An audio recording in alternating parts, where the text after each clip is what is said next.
She survived the fire that was meant to kill her and became something they could never destroy. Tonight's story isn't about a woman who was saved. It's about a woman who refused to die when everyone, her mate, her pack, her entire world, decided she was worthless. Kayla Thorne was cast into a wasteland to burn alive, labeled barren and broken. But what they didn't know was that her fire was never a curse. It was a warning. And when she rose from the ashes, she didn't come back begging for mercy.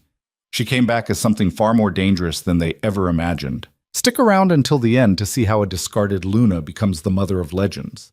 And if you're watching from anywhere in the world, drop your city in the comments. Let's see how far this story travels. Hit that like button and let's begin. The ceremony was supposed to be private. Kayla Thorne stood in the center of the pack hall, barefoot on cold stone, feeling the weight of 100 eyes pressing down on her, like stones piled on a drowning body.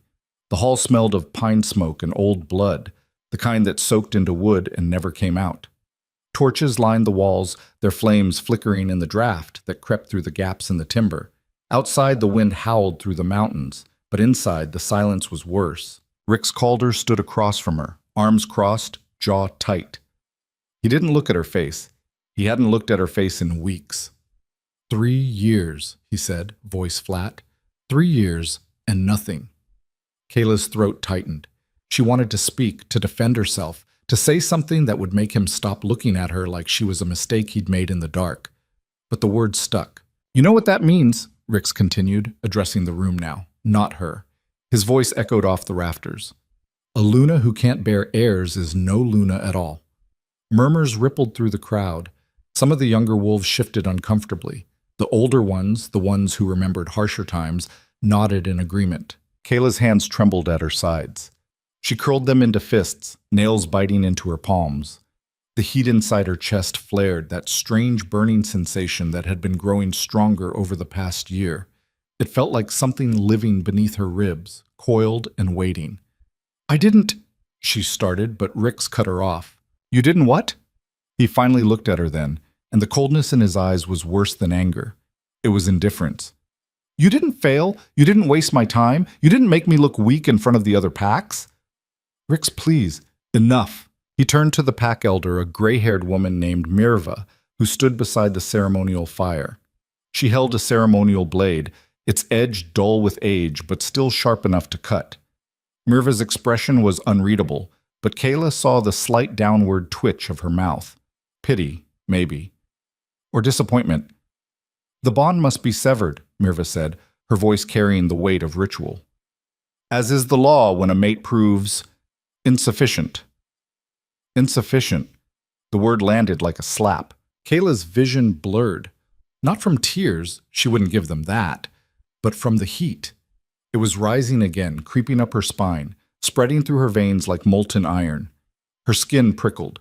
Her breath came short and shallow. Do it, Rick said. Mirva stepped forward, raising the blade. But before she could speak the words that would sever the bond, Rix held up a hand. No, he said, not here. Confusion flickered across Mirva's face. Alpha? Rix's jaw tightened. She's not worth the ceremony. Take her to the expanse. Let the wasteland have her. A collective intake of breath swept through the hall. The ashen expanse. No one survived the expanse. It was a stretch of barren, sun-scorched land beyond the northern ridge, where nothing grew and nothing lived. The ground itself was cracked and gray, littered with bones from those foolish enough or desperate enough to try crossing it. The pack used it as a dumping ground for traitors and cowards. And now, apparently, for broken Lunas. Kayla's chest constricted. You can't. I can, Rick said coldly. And I am. 2 wolves stepped forward, Garrett and Civ, both enforcers she'd once trusted. Garrett wouldn't meet her eyes. Civ looked like he was carved from stone. Take her, Rix ordered, and make sure she doesn't come back. Garrett hesitated. Alpha, the bond, if we don't sever it properly. I'll deal with it, Rick snapped. Just get her out of my sight. They grabbed her by the arms, rough but not brutal. Kayla didn't fight. What was the point? She could feel the bond between them, thin and frayed, but still there, pulling taut like a rope about to snap. Rix must have felt it too because he flinched just slightly before turning his back on her. That was the last thing she saw before they dragged her out of the hall. The journey to the Expanse took 2 days. They traveled in silence, stopping only when necessary. Garrett tried to offer her water once, but Civ slapped the canteen out of his hand. "She's dead anyway," Civ muttered. "Don't waste it." Kayla didn't argue. She barely had the strength. The heat inside her was growing worse, burning hotter with every mile. Her skin felt feverish, her muscles ached, and her vision swam in and out of focus. She stumbled more than once, and each time Garrett caught her before she fell. "Sorry," he mumbled, though she wasn't sure what he was apologizing for. On the second night, they made camp at the edge of the ridge. Below them, the Expanse stretched out like a scar across the earth, gray, lifeless, endless. The wind carried no scent, no sound, just emptiness. Garrett built a small fire while Civ stood watch. Kayla sat with her back against a rock, staring at the flames. They didn't warm her. Nothing did anymore, except the fire inside, and that was burning her alive from the inside out. "You should eat," Garrett said quietly, holding out a strip of dried meat. Kayla shook her head. "You need your strength. For what?" Her voice came out hoarse, barely a whisper. "To die slower?"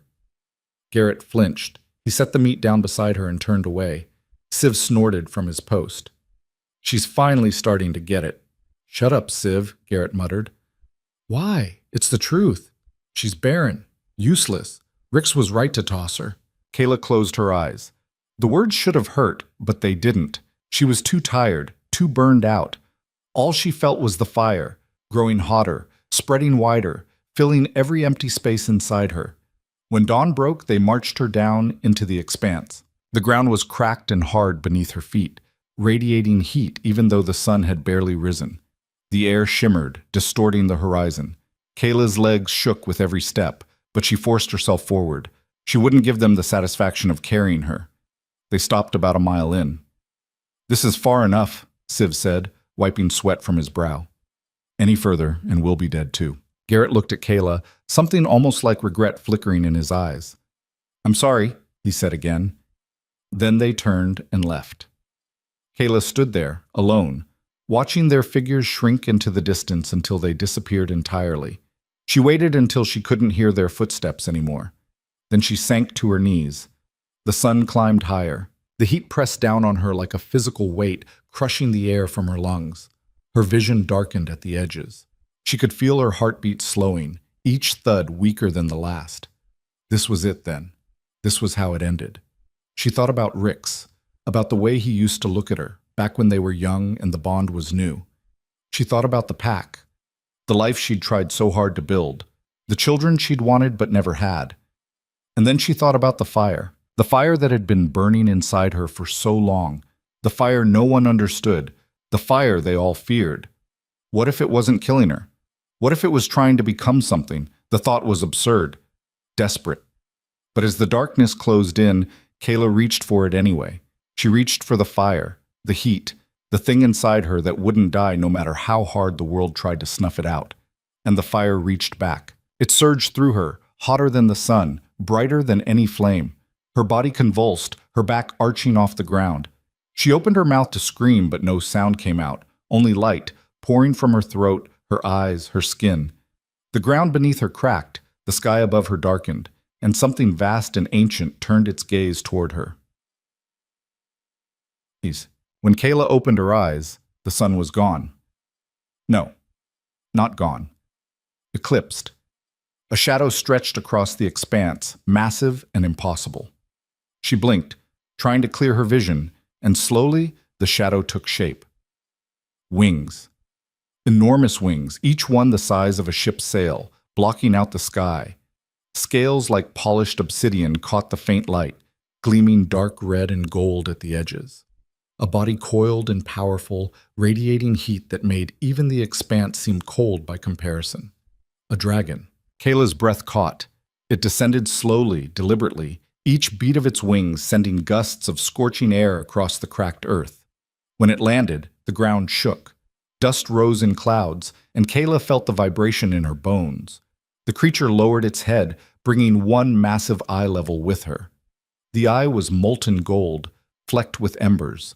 and it studied her with an intelligence that was unmistakably, terrifyingly aware. Kayla should have been afraid. She should have run, screamed, done anything, but all she felt was the fire inside her, rising to meet the heat radiating from the dragon, and for the first time in her life, it didn't hurt. It felt like recognition. The dragon's eye narrowed slightly, as if considering her. Then, in a voice that rumbled like distant thunder, it spoke. Not in words, not exactly, but Kayla understood it all the same. "You are not broken." The words sank into her chest, settling somewhere deep. "You were never theirs to cast aside." The dragon shifted, and the ground trembled again.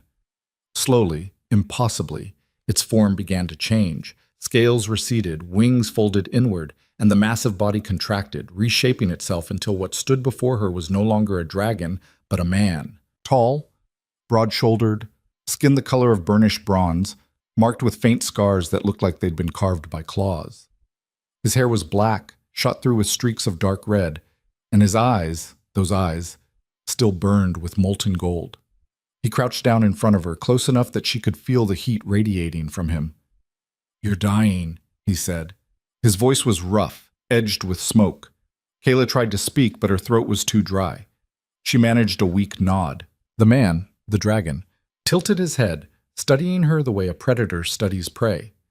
But there was no malice in his gaze, only curiosity, and something else, something almost like satisfaction.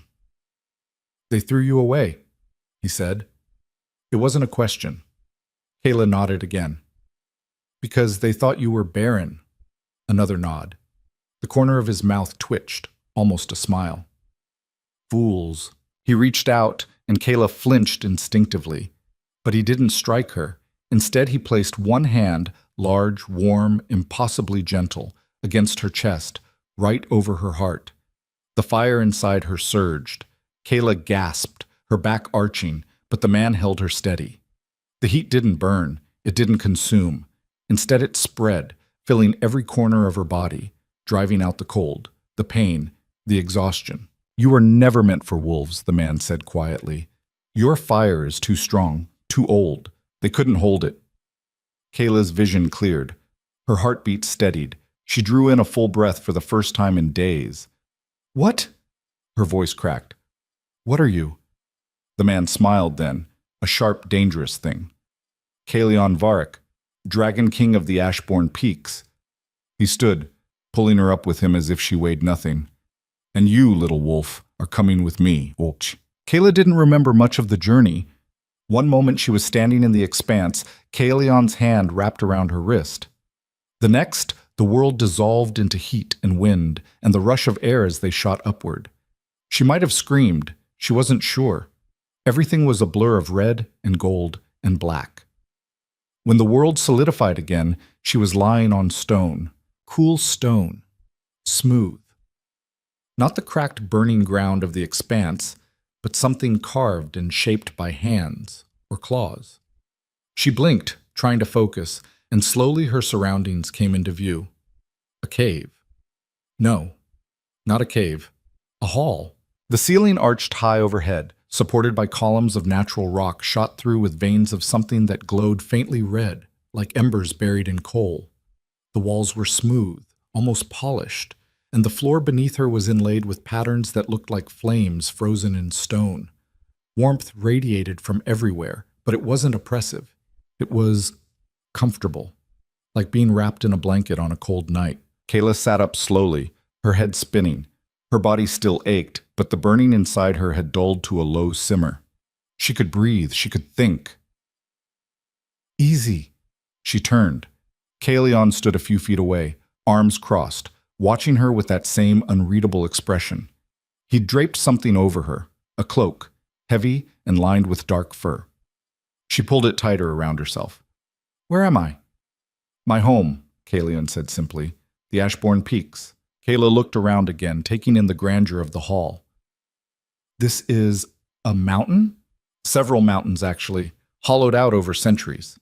He gestured vaguely toward the far end of the hall, where an archway opened onto darkness.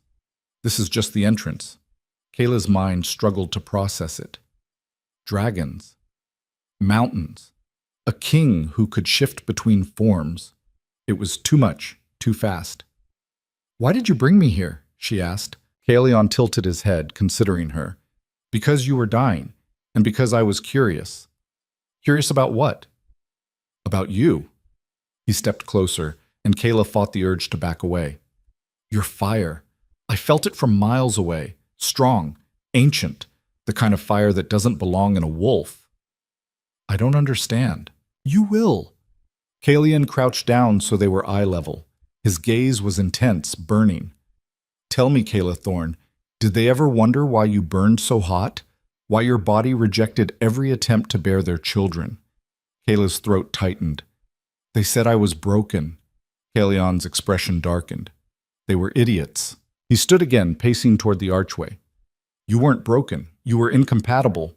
Wolf bloodlines are weak, diluted. Your fire is too pure, too powerful. It would have incinerated any wolf-born child before it could form." Kayla stared at him, the words sinking in slowly. "So, it was never me?" "No." Kalian glanced back at her. "It was them. They were too small to hold what you are." "And what am I?" Kalian smiled, sharp and knowing. "Something far more interesting than a wolf." The days that followed blurred together. Kalian didn't push her. He gave her space, food, water, and time to heal. The mountain was vast, far larger than she'd imagined. Halls branched into chambers, chambers into courtyards open to the sky. Everywhere she looked, there was evidence of a civilization that had existed long before wolves ever walked the earth. And everywhere there was heat. Not the suffocating, deadly heat of the expanse, but a living warmth that seemed to pulse through the stone itself. Kayla found herself drawn to it, standing for hours in the courtyards where the sun poured down through openings in the rock, letting the heat soak into her skin. It didn't hurt anymore. For the first time in years, the fire inside her felt right. Kalion watched her often. She'd catch him standing in doorways, arms crossed, eyes tracking her movements. He never said much, but his presence was constant, grounding. One evening, as she stood in one of the courtyards watching the sunset, he approached. "Feeling better?" he asked. Kayla nodded. "I don't feel like I'm dying anymore." "Good." He stood beside her, gazing out at the horizon. "Your body is adjusting. The fire is settling." "Why does it feel different here?" "Because here, you're not fighting it." Kalion glanced at her. "You spent years trying to suppress it, trying to make yourself smaller so you'd fit into their world. Here, you don't have to." Kayla considered that. "And what if I don't want to go back?" Kalion's mouth curved into a faint smile. "Then don't." Silence settled between them, comfortable and warm. Then suddenly Kayla felt it. A pull. Sharp and cold, cutting through the warmth like a blade. She gasped, her hand flying to her chest. The bond. The mate bond she'd thought was severed, or at least dormant. It flared to life, and with it came Rix's voice, distant but clear. "Kayla." She staggered, and Kalion was there instantly, his hand on her arm. "What is it?" "The bond," she whispered. He's in my head." Kalion's eyes flashed gold. "Your mate?" "Former mate." Kayla's jaw tightened. "He never severed it properly." "Kayla!" Rix's voice came again, sharper this time. "Where are you?" "Can you block him?" Kalion asked. "I don't know how—" "Answer me." Pain lanced through her skull. Kayla cried out, dropping to her knees. Kalion knelt beside her, his hand moving to her temple. "Breathe," he said quietly. "Focus on the fire. Let it burn him out." Kayla tried, but Rix's voice was relentless, clawing at the edges of her mind. "You think you can hide from me? You're mine. You'll always be mine." "No," Kayla whispered. "Come back. Now. No." And then something inside her snapped. The fire surged, hotter and brighter than it had ever been. Kayla felt it tear through the bond like a blade through silk, severing the connection in one brutal, final cut. Rix's voice vanished. The silence that followed was deafening. Kayla slumped forward, gasping, and Kalian caught her before she hit the ground. "You did it," he said, a note of approval in his voice. "You severed it yourself." Kayla looked up at him, her vision still swimming. Is he gone? Completely. Relief flooded through her, so intense it left her shaking. She'd done it. She'd cut him out. For the first time in 3 years, she was free. Kalion helped her to her feet, steadying her until she could stand on her own. That took strength, he said quietly. More than most wolves have. Kayla managed a weak smile. I'm not most wolves. Kalion's eyes gleamed. No, he agreed. You're not. And for the first time since she'd been thrown into the expanse, Kayla believed it. The bond was gone, but the ghost of it lingered. Kayla woke in the middle of the night, drenched in sweat, her hand clutched to her chest where the connection used to pulse. The silence in her mind was unnerving. For 3 years, Rix had been there, a constant presence, sometimes warm, often cold, always there. Now there was nothing, just emptiness and the crackling heat of her own fire. She sat up, the fur cloak sliding off her shoulders. The chamber Kalion had given her was carved from the mountain itself, walls smooth and dark, lit by veins of glowing emberstone that ran through the rock like arteries. The bed was large, piled with furs and woven blankets that smelled faintly of smoke and cedar. Comfortable, but foreign. Everything here was foreign. Kayla pulled on the simple tunic and pants Kalion had left for her, dark, sturdy fabric that didn't scratch against her still sensitive skin, and stepped out into the corridor. The mountain was quiet at night, but not silent. She could hear the low rumble of something deep below, like a heartbeat made of stone and fire. Air moved through the halls in gentle currents, warm and alive. She followed it, letting her feet carry her without thinking until she found herself in the courtyard again. The sky above was scattered with stars, clearer and brighter than she'd ever seen them through the forest canopy back home. The moon hung low and full, casting silver light across the stone. Can't sleep? Kayla turned. Kalion stood in the archway, bare-chested, his skin gleaming faintly in the moonlight. The scars on his torso were more visible now, long, deliberate marks that looked like they'd been made by claws. His hair was loose, falling past his shoulders, and his eyes still glowed faintly gold even in the dark. I keep expecting to hear him, Kayla admitted. In my head, even though I know he's not there anymore. Kalion stepped into the courtyard, moving with the kind of controlled grace that came from a body that knew exactly what it was capable of. Phantom bonds. They'll fade in time. How long? Depends on how deep it went. He stopped a few feet away, studying her.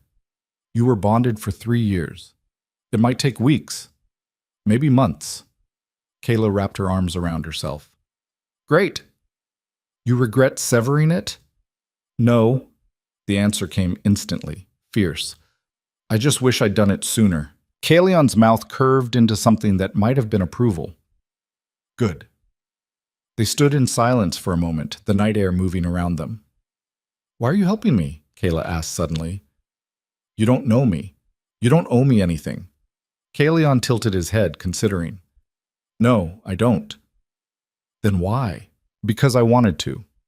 He said it simply, like it was the most obvious thing in the world.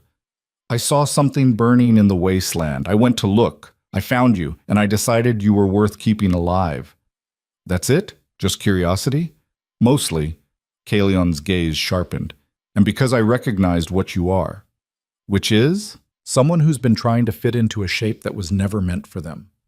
He stepped closer, and Kayla resisted the urge to back away. You spent 3 years burning yourself out trying to be what they wanted. A docile Luna, a broodmare, a decoration. Kayla flinched at the words, but she didn't deny them. And when your body refused, Kalion continued, they called you broken, threw you away. Because it was easier to discard you than to admit they were wrong.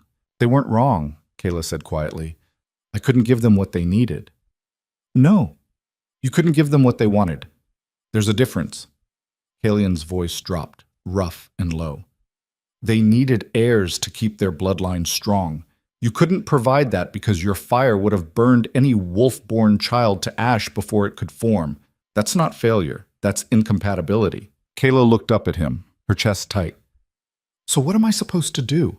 Just accept that I'll never eat. You'll never have wolf children, Kalion interrupted. That doesn't mean you'll never have children at all. The words hung in the air between them. Kayla's breath caught. What are you saying? Kalion held her gaze, unflinching. I'm saying your fire isn't a curse. It's a filter. It burns out what's too weak to survive. Wolves are too weak, but something stronger. He trailed off, letting the implication settle. Kayla's heart hammered in her chest. You mean... I mean you were never meant for them. Kalion's eyes burned brighter.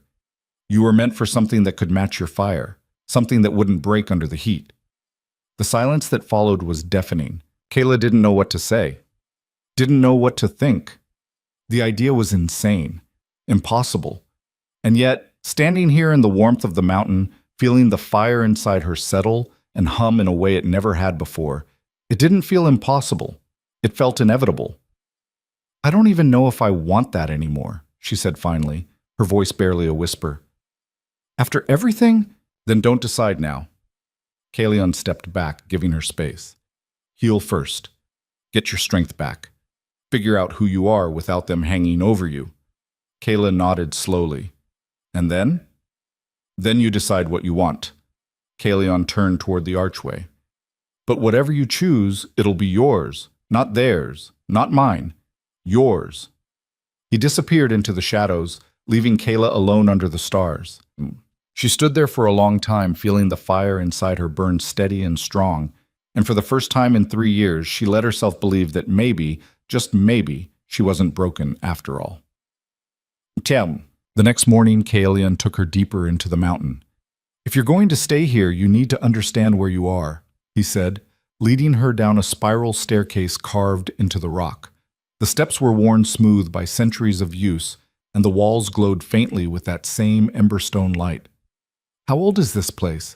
Kayla asked, running her hand along the wall. The stone was warm under her palm, old enough that no one remembers who built it. Kalion's voice echoed in the narrow passage.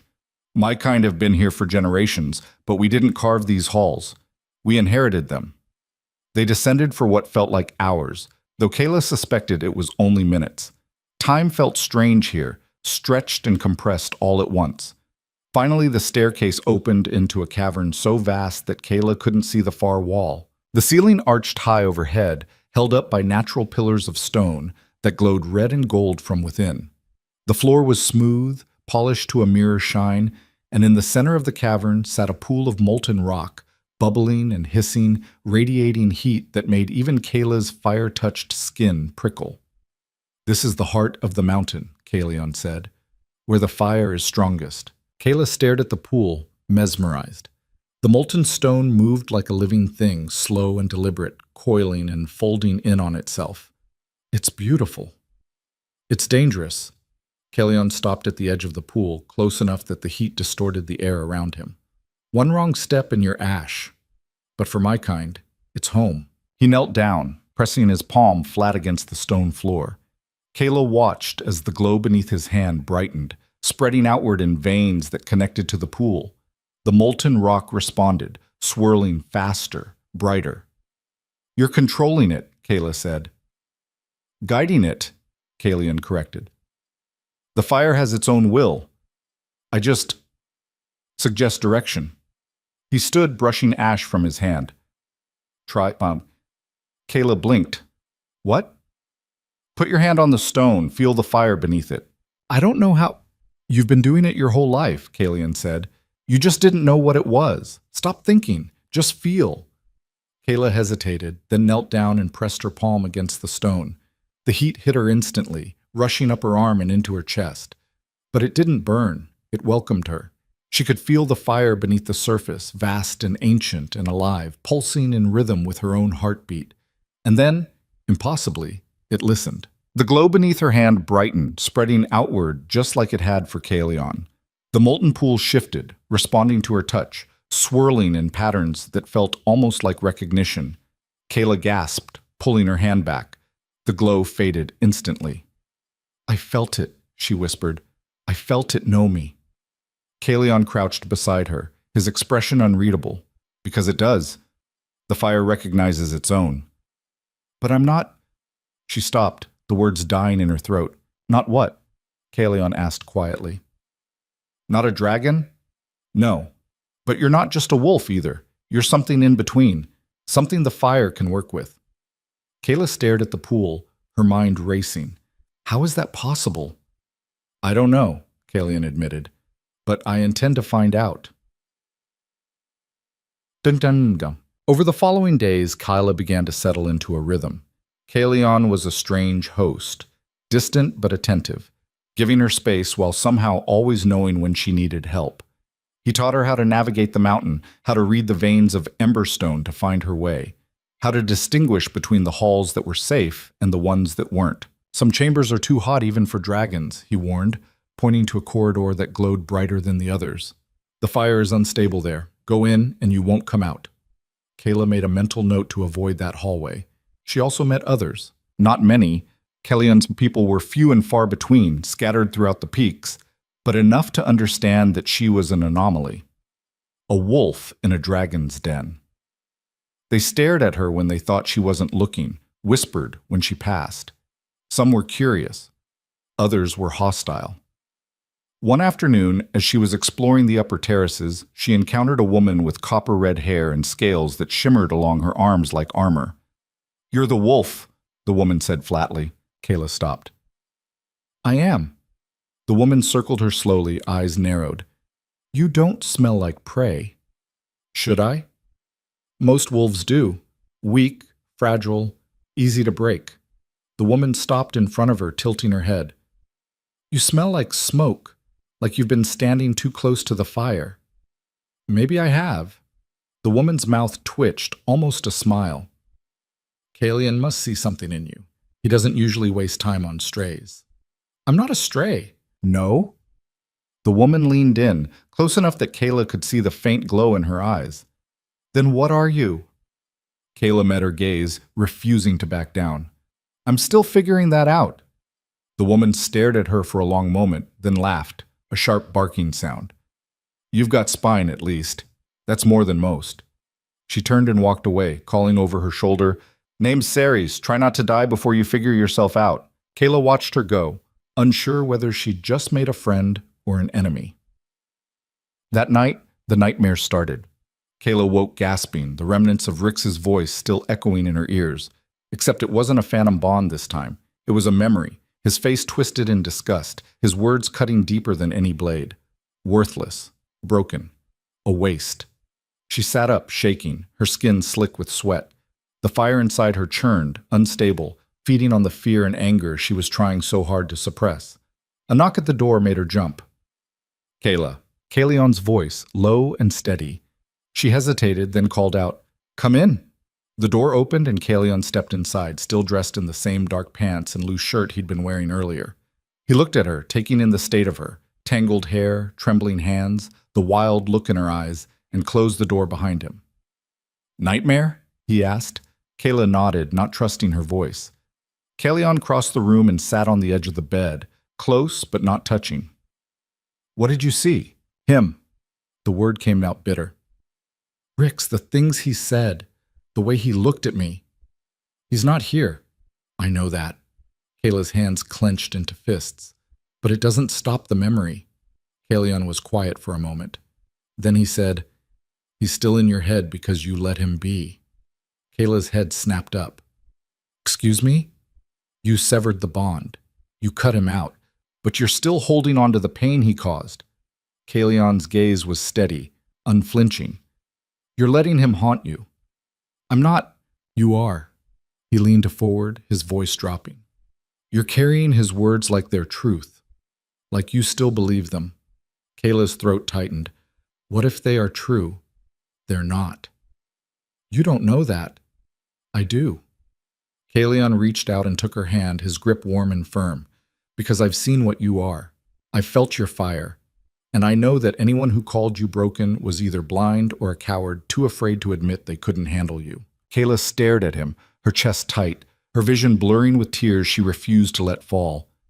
"He threw you away because he was weak," Kalion continued, his voice rough but certain. "Not because you were." The words hit her like a physical blow, cracking something open inside her chest. The tears came then, hot and furious, and she didn't stop them.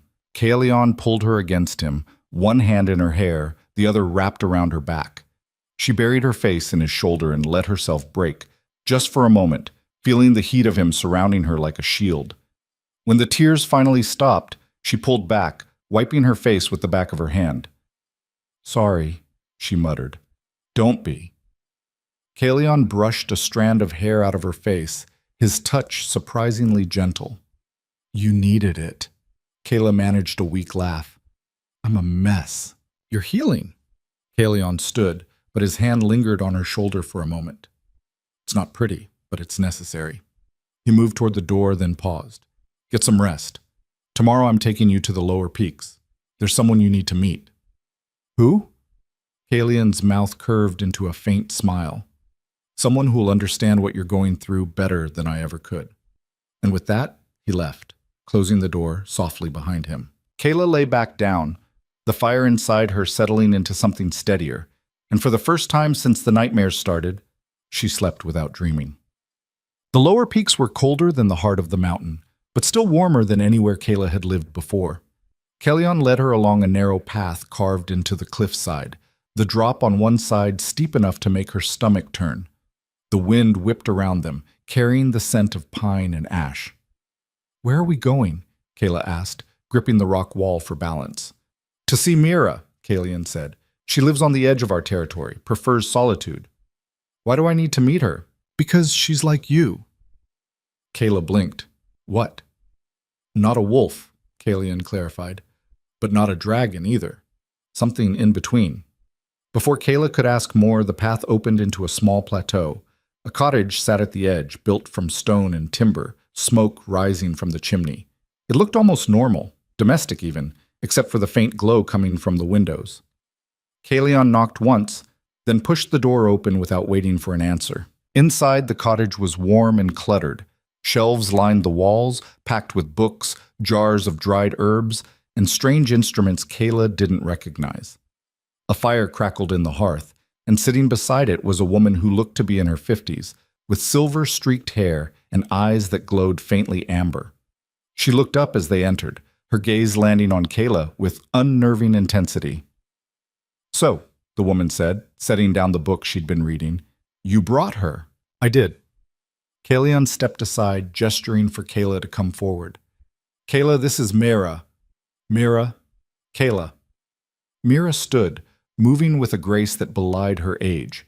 She circled Kayla slowly, the same way Sarah's had, but her gaze was sharper, more analytical.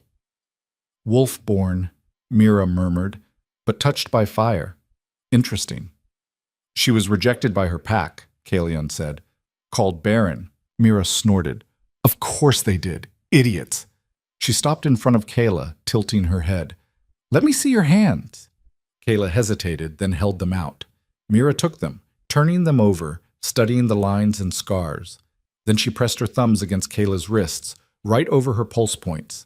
Heat flared between them. Not painful, but startling. Mira's eyes widened. "Oh," she breathed. "Oh, you poor thing." "What?"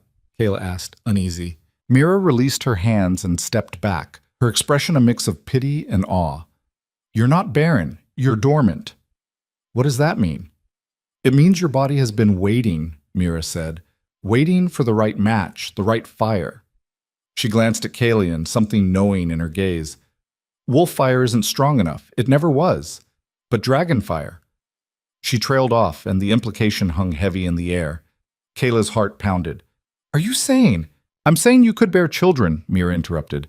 "Just not with wolves. Your body won't accept them. It'll reject anything that doesn't match your fire." Kayla felt the floor tilt beneath her. "But I'm not.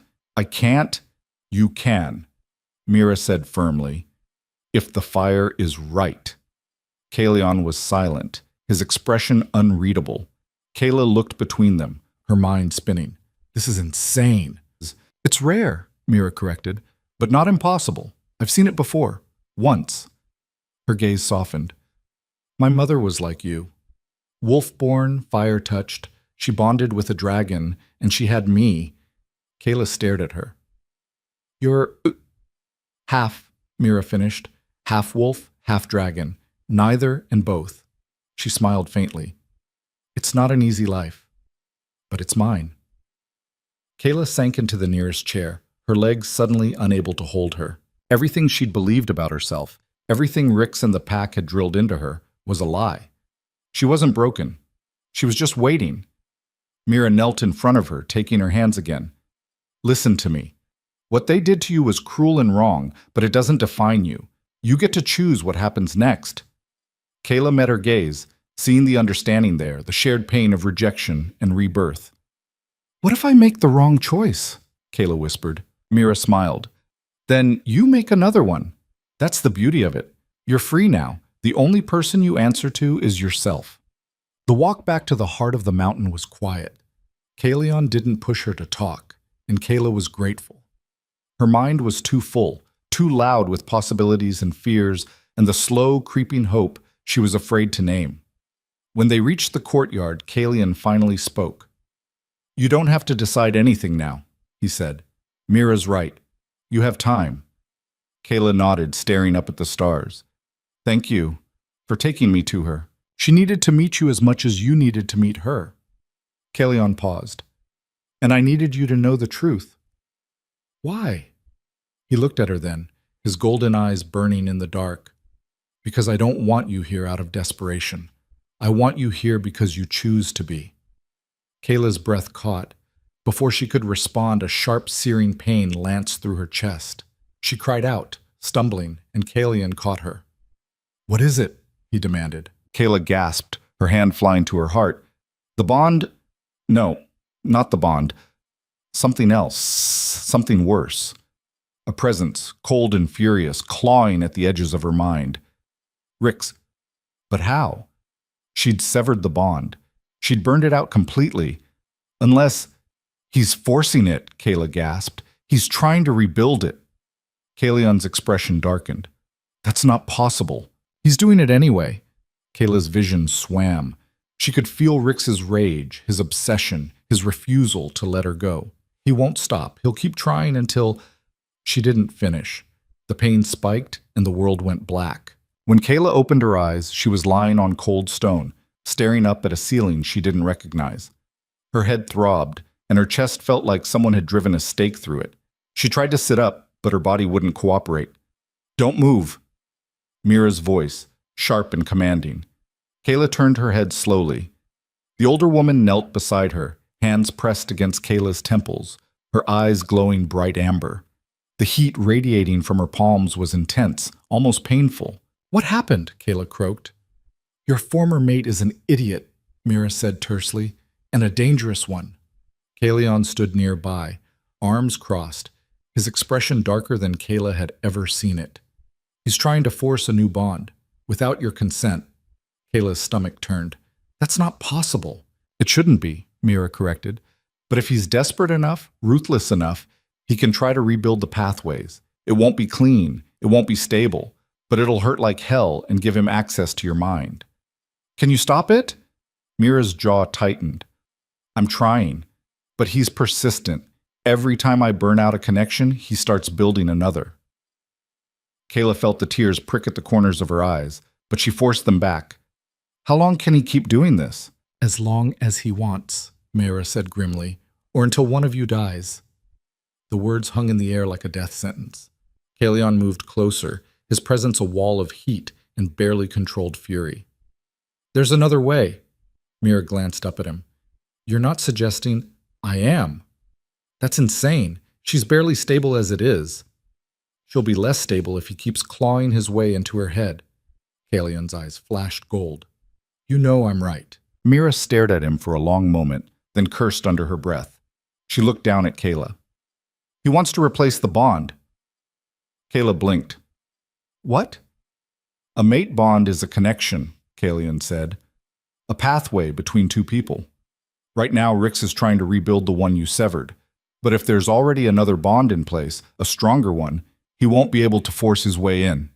Understanding hit Kayla like a punch to the gut. You mean a new bond, Kalion finished, with me. Kayla's breath caught. Her mind spun, scrambling to process what he was saying. That's permanent. Yes. And if I say no, then we keep fighting Rix off until he either gives up or kills you trying. Kalion crouched down beside her, his gaze steady and unflinching. I won't force you. This is your choice. But you need to make it now. Kayla looked between him and Mira, her heart hammering. A bond. A real bond, not the broken poison thing she'd had with Rix, but something new. Something she had no reference for, no way of knowing if it would be better or worse. But she did know one thing. She couldn't go back to Rix. She wouldn't. "Do it," she said. Mira's eyes widened. "Kayla!" "Do it," Kayla repeated, her voice stronger. "I'm not giving him another chance to own me." Kalion's expression didn't change, but something shifted in his eyes. Approval? Maybe. Or respect. He stood and held out his hand. Kayla took it. The moment their palms touched, the fire inside her roared to life. It was nothing like the bond with Rix.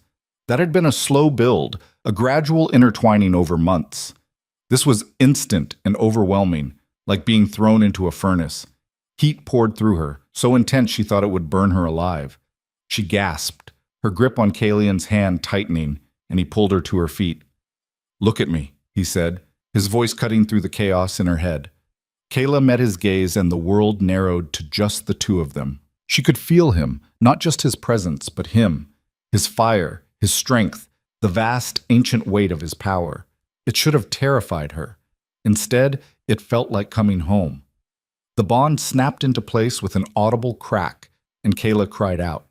Then, just as suddenly, the pain was gone. She stood there, breathing hard, Kalion's hand still wrapped around hers. The fire inside her had settled into something steady and strong, no longer fighting itself. And beneath it, she could feel the bond, solid, unbreakable, humming with a life of its own. Mira let out a low whistle. "Well, that's done." Kayla looked down at their joined hands, then up at Kalion. "I can feel you." "I know." His mouth curved into a faint smile. "I can feel you too." It was strange and invasive and oddly comforting all at once.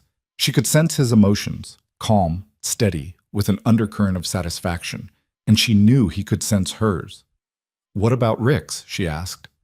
"Try reaching for him," Mira suggested. Kayla hesitated, then carefully extended her awareness, searching for the cold, familiar presence that had haunted her for days. Nothing. No pain, no voice, no pressure trying to claw its way into her mind, just silence. "He's gone," she whispered. "Locked out," Kalion corrected. "The bond won't let him in. As far as your mind is concerned, I'm the only one with access." Kayla should have been disturbed by that. Instead, all she felt was relief. "Thank you," she said quietly. Kalion's hand tightened around hers for a moment, then released. "Don't thank me yet. This isn't over." "What do you mean?" "Rix won't accept this. When he realizes he can't reach you, he'll come looking." Kalion's expression hardened. "And when he does, it won't be subtle." 2 weeks passed in uneasy peace. Kayla threw herself into learning everything she could about the mountain, about dragons, about the fire that now burned steady and strong inside her.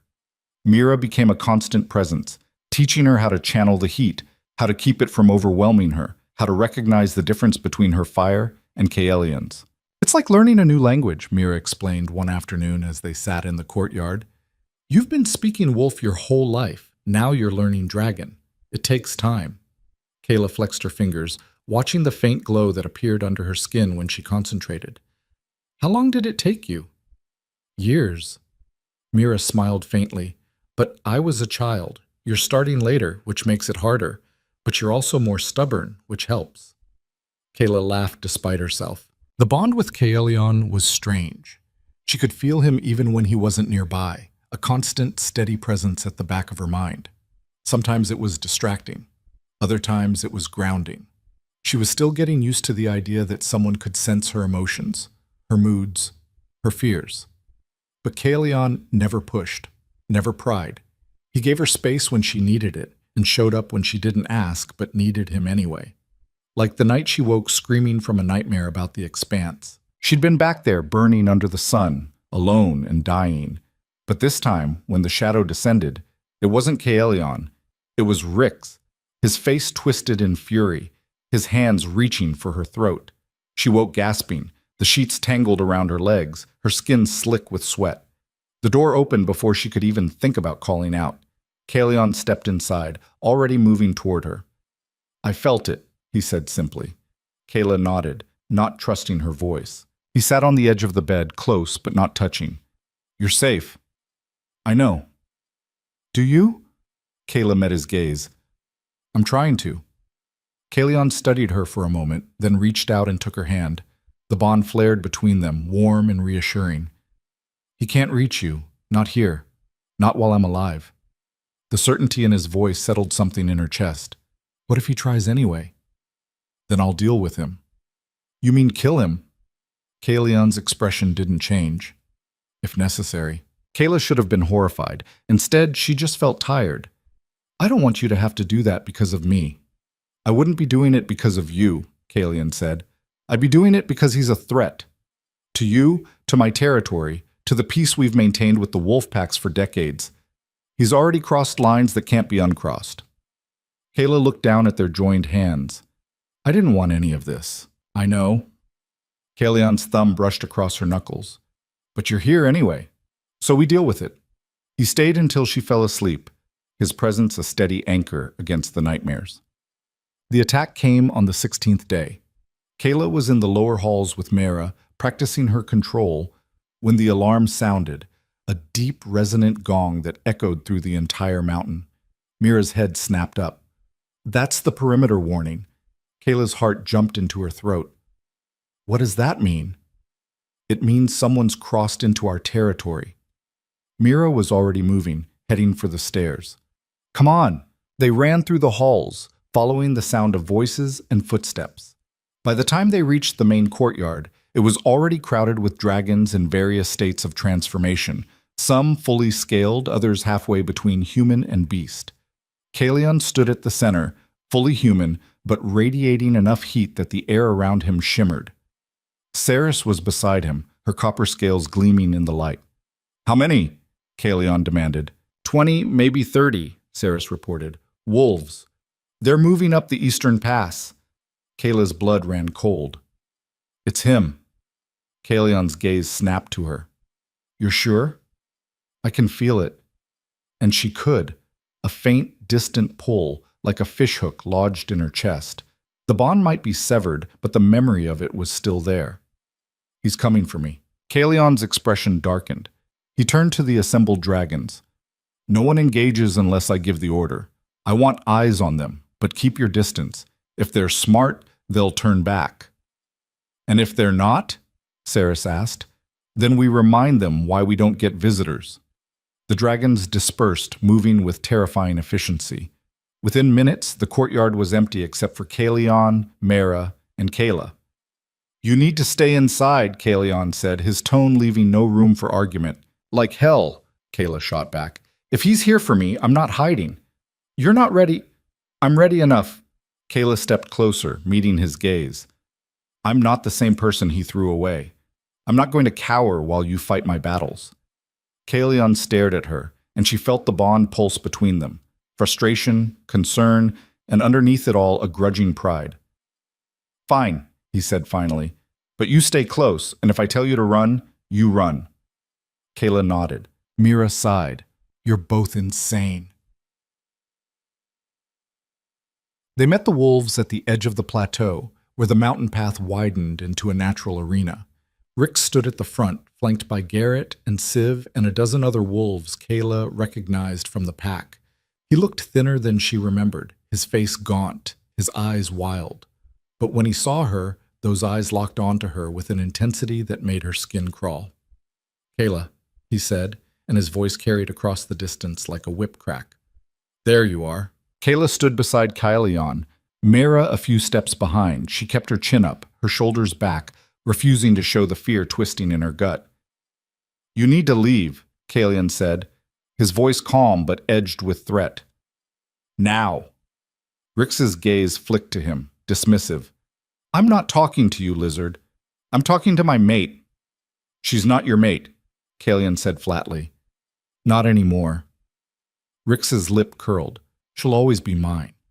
That bond doesn't just disappear because she runs away. It does when she severs it herself, Kayla said, stepping forward.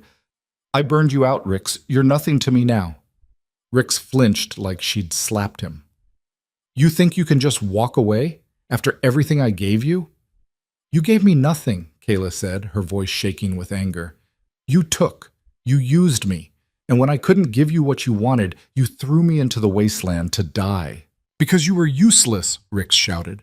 3 years, Kayla. 3 years and nothing. What was I supposed to do? Anything but that, Kayla shot back. You could have released me. Let me go with dignity. But instead you cast me out like garbage. I made a mistake, Rix said, and there was something almost pleading in his voice now. I see that. I was angry. I wasn't thinking clearly. But you're alive. You survived. We can fix this. Kayla laughed, bitter and sharp. Fix this? There's nothing to fix. I don't want you. I don't need you. I never did. Rix's expression twisted. You think he's better? He jerked his chin toward Kalian. You think he cares about you. He's just using you, Kayla, just like I did. No, Kayla said quietly. He's nothing like you. She felt the bond pulse, warm and steady, and knew Kayleon felt it too. Rix's face darkened. You bonded with him. It wasn't a question. Kayla didn't answer. You bonded with him, Rix repeated, his voice rising. You bonded with a dragon while you tried to force your way back into my head, Kayla interrupted. Yeah, I did, because I'd rather bond with someone who respects me than spend one more second tied to you. Rix stared at her, his chest heaving. Then he turned to his wolves. Take her. They moved instantly, faster than Kayla expected, but Kalian was faster. He shifted mid-step, his body exploding into scales and wings and fire. The transformation was so sudden, so complete, that several wolves stumbled back in shock. Kalian landed between Kayla and the advancing pack, his massive form blocking them completely. Heat rolled off him in waves, and when he opened his jaws, smoke curled from between his teeth. Touch her, he rumbled, his voice echoing like thunder, and I'll burn you to ash. The wolves hesitated. Rix snarled. She's mine. I have a right. You have nothing, Kalian said. She severed your bond. She chose me. By every law, every custom, she's no longer yours to claim. I don't care about your laws. Then you're a fool. Rix's control snapped.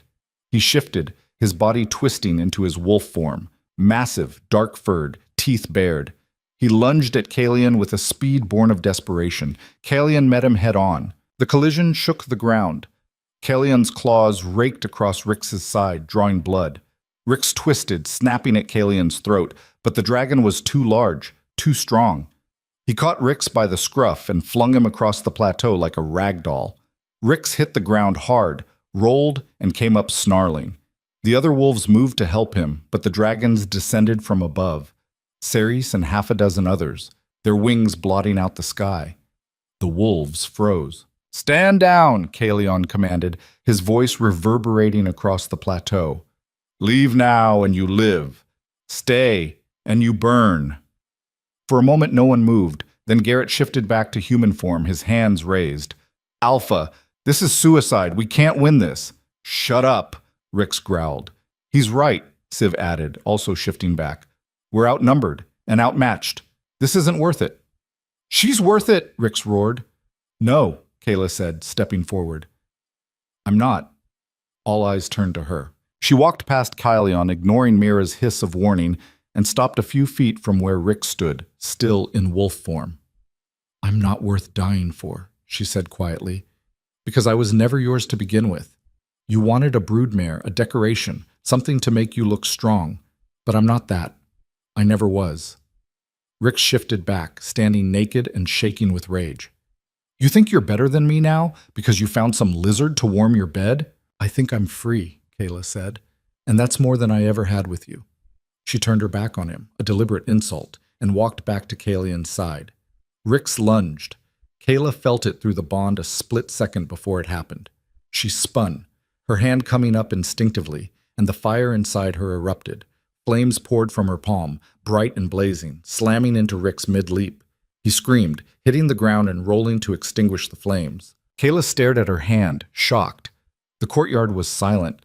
Rix lay on the ground, gasping, his skin blistered and smoking.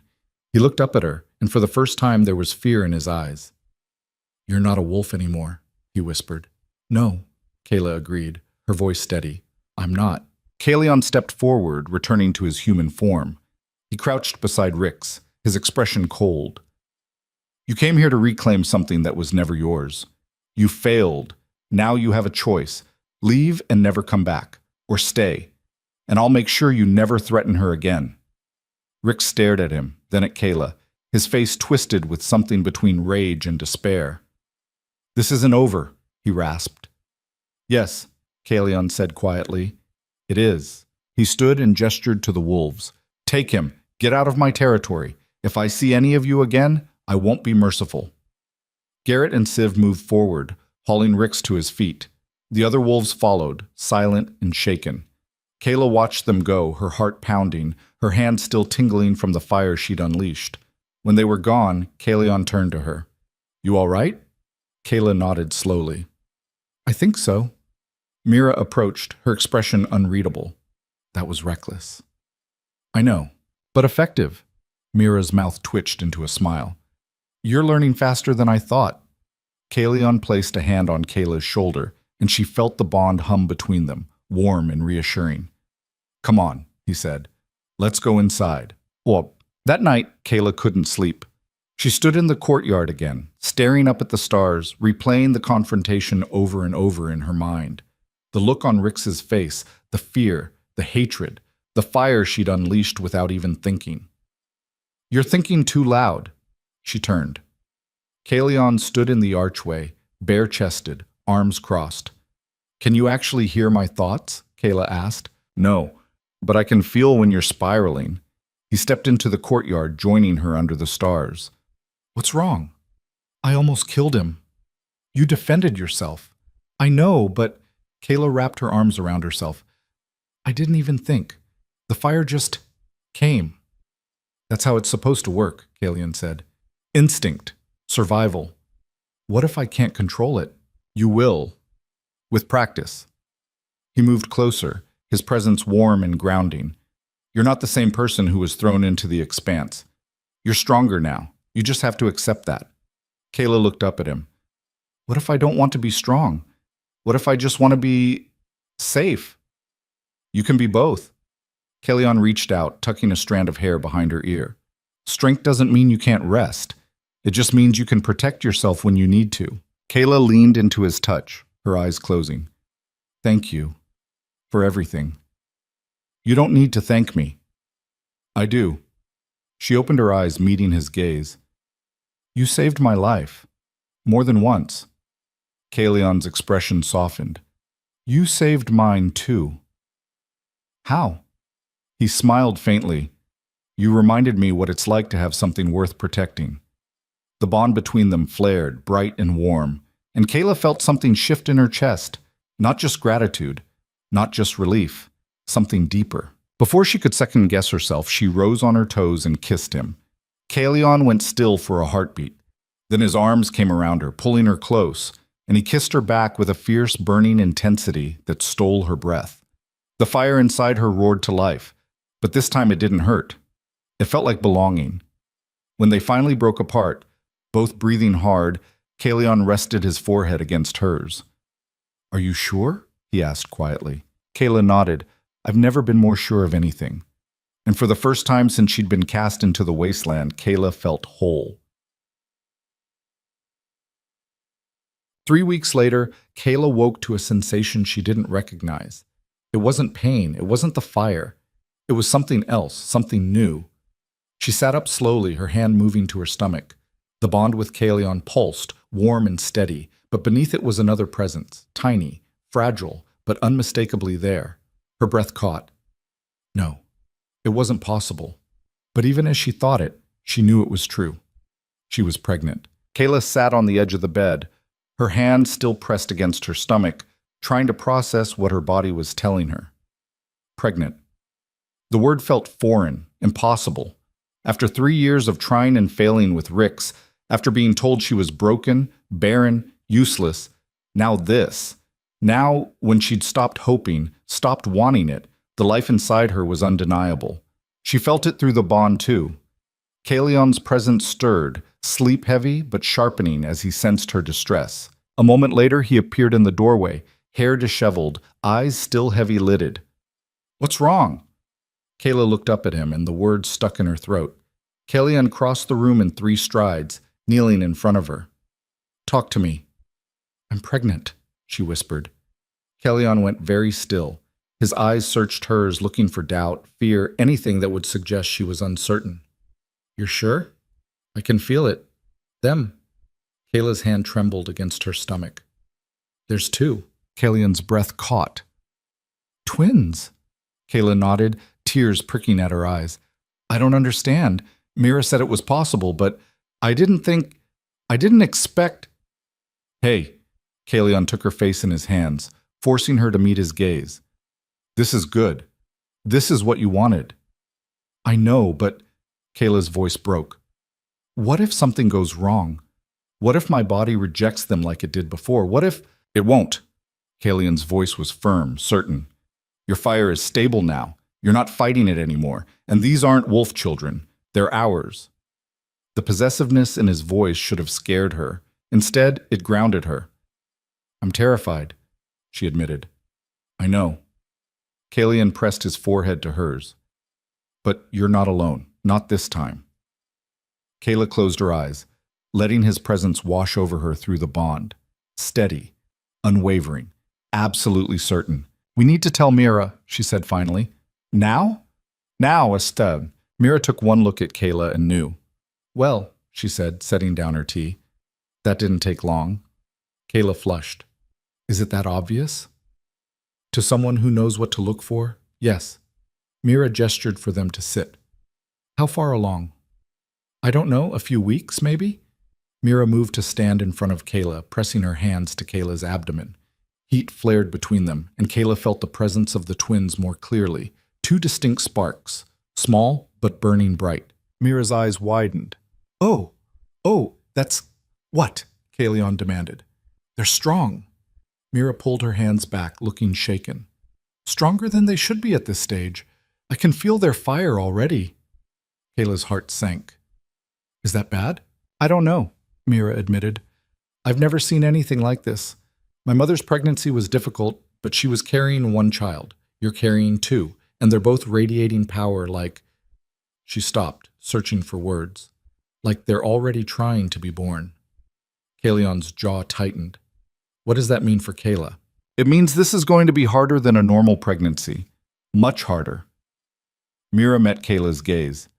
Your body is going to have to channel an enormous amount of fire to sustain them. If you can't keep up, if the balance shifts. They'll burn me out from the inside, Kayla finished quietly. Mira nodded. Kellyanne stood abruptly, pacing to the window. Kayla could feel his fury through the bond, tightly leashed but ready to explode. There has to be a way to stabilize it, he said. There is, Mira said, but it's going to require constant monitoring, daily sessions to help balance the fire. Rest. No stress, no what? Kayla asked. Mira hesitated. No threats. If someone comes after you again, if you have to fight, defend yourself, anything that spikes your adrenaline, it could destabilize the pregnancy. Kayla's stomach dropped. Rix. He won't come back, Kellyanne said flatly. I made sure of that. You humiliated him in front of his entire pack, Kayla countered. He's not going to just let that go. Then I'll kill him. Kellyanne, I mean it. Kellyanne turned to face her, his eyes blazing gold. If he threatens you or the children, I'll end him. Kayla wanted to argue, but the words died in her throat. Because deep down, she knew he was right. Rix wouldn't stop, not unless someone made him. Mira sighed. Let's focus on keeping Kayla alive first. We'll deal with vengeful ex-mates later. The first month was manageable. Kayla followed Mira's instructions to the letter. Daily sessions to balance her fire. Plenty of rest, no strenuous activity. The twins grew steadily, their presence in her mind becoming more distinct with each passing day. She could feel their fire now, 2 separate flames burning in tandem, feeding off her, but also feeding her in return. It was strange and beautiful and terrifying all at once. Kellyanne was relentless in his protectiveness. He barely left her side, hovering like a shadow, ready to catch her if she stumbled or incinerate anyone who looked at her wrong. You're going to drive me insane, Kayla said one afternoon as he helped her down the stairs for the 3rd time that day. Better insane than dead, Kalion replied. I'm not made of glass. No, you're carrying two dragon children who are trying to burn their way out of you. Forgive me for being cautious. Kayla opened her mouth to argue, then felt a sharp kick against her ribs. She gasped, her hand flying to her stomach. Kalion was there instantly. What is it? They're moving. Kayla pressed her hand harder, feeling another kick. They're really moving. Kalion placed his hand over hers, and his expression softened in a way she'd never seen before. They're strong. Too strong, Kayla muttered. I'm only 2 months along. They shouldn't be kicking like this yet. They're impatient, Kalion said, a hint of pride in his voice. Like their mother. Kayla laughed despite herself. But the laughter died when she felt another presence, cold and familiar, brush against the edge of her awareness. She froze. What? Kalion asked sharply. He's here, Kayla whispered.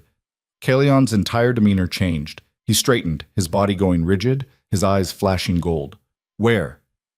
I don't know. I can feel him. Watching. Kalion's hand moved to her back, guiding her quickly down the hall. Get to the inner chamber. Now. What are you going to do? Whatever I have to. Rix didn't come alone this time.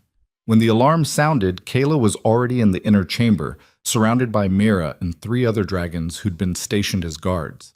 She could hear the sounds of battle echoing through the mountain, roars, snarls, the crash of bodies against stone. How many? She asked Mira. Too many. Mira's face was grim. He brought reinforcements, other packs. This isn't just about you anymore. This is a statement. Kayla's hands clenched into fists. I have to do something. You have to stay here, Mira said firmly. If you go out there, you put the twins at risk. And if I stay here, Kalion could die. He won't. Mira's voice was certain. He's fought worse than a pack of desperate wolves. But Kayla could feel the bond straining, could sense Kalion's fury and the sharp spikes of pain when claws found flesh. He was strong, but he wasn't invincible. And neither were the dragons. She stood, ignoring Mira's protest. Kayla, I'm not going to fight, Kayla said, but I'm not going to hide either. She walked to the archway leading to the main hall, Mira close behind. The sounds of battle grew louder, snarling, roaring, the wet sound of claws tearing through flesh. When she stepped into the hall, the scene before her was chaos. Wolves and dragons clashed in a writhing mass of fur and scales. Blood stained the stone floor. Kalion was in the center, fully shifted, his massive form tearing through wolves like they were made of paper. But there were so many of them, and more kept coming. And then she saw Rix. He stood at the far end of the hall, flanked by 2 massive wolves Kayla didn't recognize. His eyes locked onto hers, and he smiled, cold and vicious. There she is, he called out, his voice cutting through the noise. The traitor! Kalion's head snapped toward her, and she felt his rage explode through the bond. He started toward her, but 3 wolves threw themselves at him, dragging him back into the fray. Rix stepped forward. You look different, Kayla. Almost healthy. Kayla's hand moved instinctively to her stomach, and Rix's eyes followed the motion. His expression twisted. No. Yes, Kayla said quietly. Rix's face went white, then red. You're pregnant, with his children. Twins, Kayla said, and she couldn't keep the defiance out of her voice. Something I could never give you. Rix let out a sound somewhere between a laugh and a scream. You lying traitoress! I never lied to you, Kayla interrupted. I tried. For 3 years I tried. But my body knew what you refused to accept. I was never meant to be yours. Rix's hand shook. You were always mine, from the moment we bonded. That bond is dead, Kayla said. I killed it, and I'd do it again. Rix lunged. Kayla didn't move, because Kalion was already there. He hit Rix mid-leap, the impact so violent it cracked the stone floor. They went down in a tangle of scales and fur, claws and teeth. Kalion's jaws closed around Rix's throat, and for a moment Kayla thought it was over. But Rix twisted, slipping free, and his claws raked across Kalion's side. Blood poured from the wound, bright and hot. Kayla felt it through the bond, a sharp, stabbing pain that made her gasp. And then the twins responded. Heat surged through her, so sudden and intense it drove her to her knees. The fire inside her roared to life, and she felt the twins' presence flare, angry and protective. They felt their father's pain, and they didn't like it. Kayla's hands hit the ground, and fire erupted from her palms, spreading across the floor in a wave of searing heat.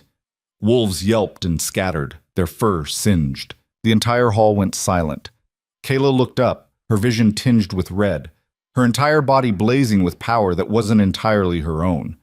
The twins were feeding her their fire, amplifying her own, turning her into something she'd never been before. A weapon. "Enough," she said, and her voice echoed like thunder.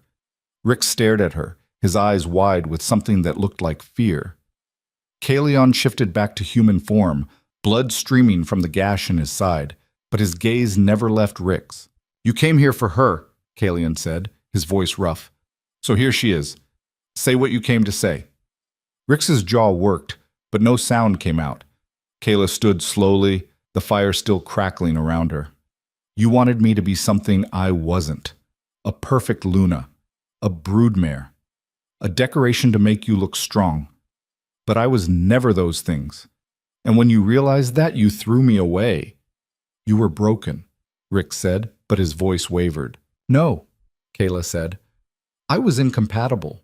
With you, with your pack, with everything you represented. My body knew it, even if my heart took longer to accept it." She stepped forward, and Rick's actually backed up. "I'm not broken," Kayla continued. "I'm not barren.